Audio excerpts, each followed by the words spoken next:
Today is day 12 of me reading a chapter out of my book and having you answer a bunch of questions in the comments.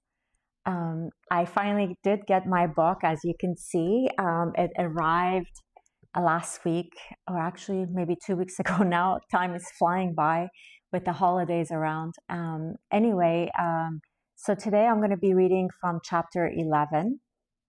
And as usual, I start with my own quote, which states, "Emotions are your body's way of speaking to you." Chapter 11, identifying all your emotions.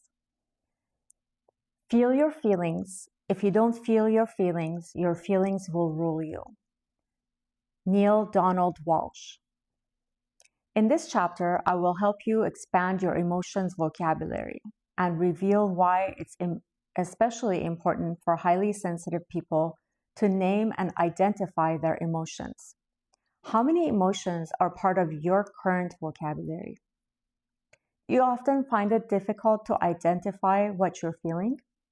Have you ever felt overwhelmed by emotions but struggled to express them clearly?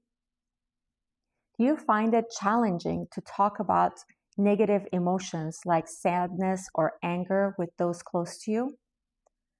Do you often try to suppress or avoid feeling certain emotions like rage and sadness? Brené Brown is a research professor at the University of Houston and a storyteller, speaker, and podcaster who has spent the past 2 decades studying courage, vulnerability, shame, and empathy. In Atlas of the Heart, she defines emotions as the feelings that arise in response to experiences, events, and interactions. According to Brown, emotions are deeply rooted in the body and serve as signals that tell us how we're experiencing the world around us. She emphasizes emotions are not inherently good or bad. They're simply a part of the human experience, reflecting our inner world and guiding our response to external situations.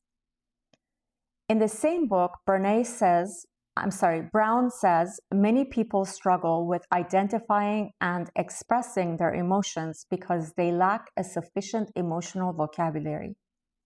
In her books, Atlas of the Heart and The Gifts of Imperfection, and during her talks, Brown says a significant portion of the population, around 80%, only know the vocabulary for 3 basic emotions: happy, sad, and mad or anger.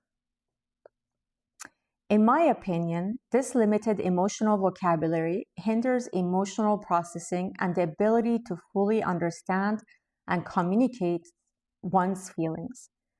In my 30s, I discovered a book that changed my life and helped me expand my emotional vocabulary.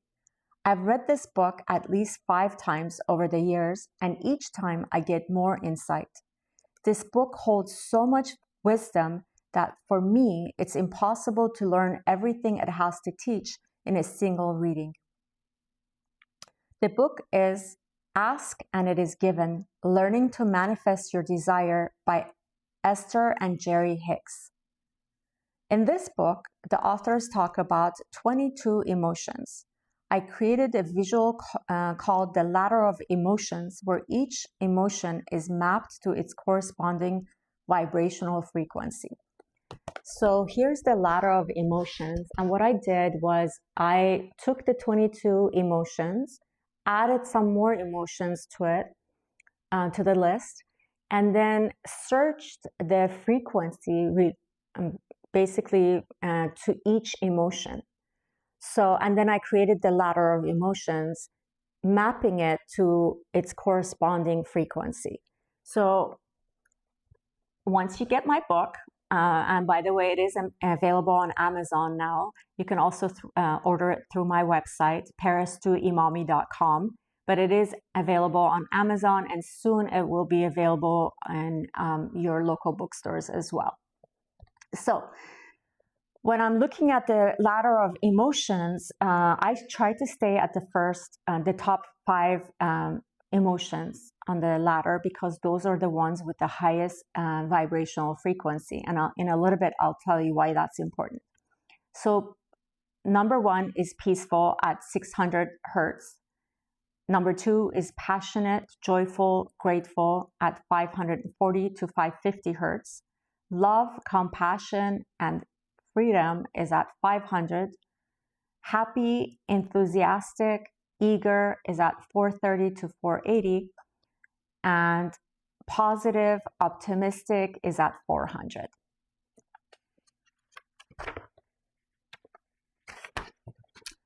Personally, I do my best to stay on the top 5 steps because I wholeheartedly believe in the power of the vibration of our energy and the idea that like attracts like. Now, from time to time, I may slip and fall below these steps, and I have also fallen all the way down this ladder and landed on the bottom step. And recently, I stayed there for months at a time due to unforeseen events that caused me to experience numerous traumas in the span of 3.5 years.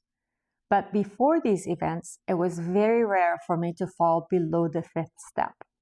As I write, I'm doing my best to heal from these traumas and get back to my normal self of being joyful and grateful every day.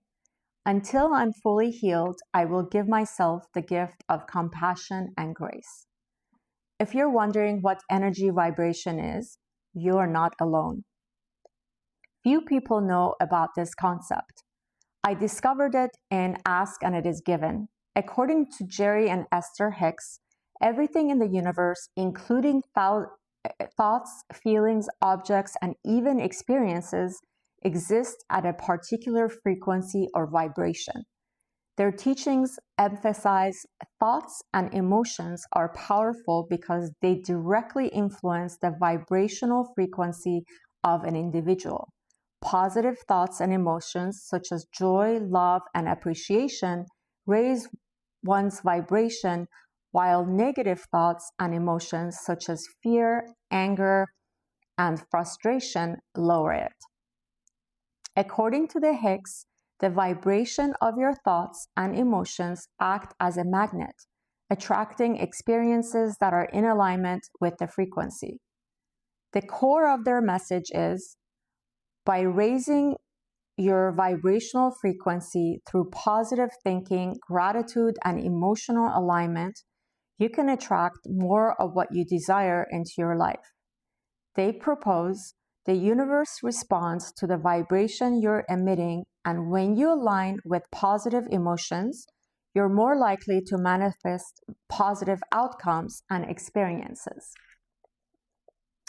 One prominent aspect of their philosophy is the idea you're a vibrational being in a vibrational universe, and your emotions are the key indicators of your alignment with your desired outcomes. The idea is your vibration determines your experiences of reality, and consciously shifting your vibration through emotional awareness and thought alignment can change your life experiences. So now it's your turn to do your homework. In the comments, what I want you to do is answer these questions. Number 1, which emotion do you find most difficult to understand or articulate, and why? Number 2, how does experiencing joy differ from experiencing contentment or excitement? Number 3, what emotions tend to arise when you're unfamiliar or high pressure when you're in an unfamiliar or high pressure situation, and how do they manifest? Number 4, can you recall a moment when you felt a deep sense of compassion or empathy for someone? How did that emotion shape your actions? And then number 5, what role does fear play in your life? And how does it interact with other emotions like anger or sadness? I hope you found this helpful.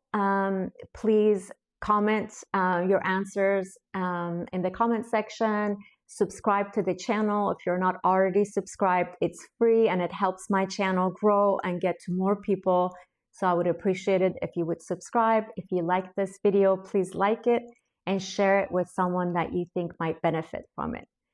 Again, my name is Parastoo Emami. I'm a life coach to highly sensitive people, and I work on 4 aspects of coaching. One is life, relationships, career, and parenting.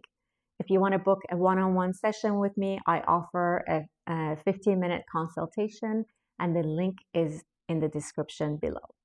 Thank you for joining me, and I'll see you in the next video.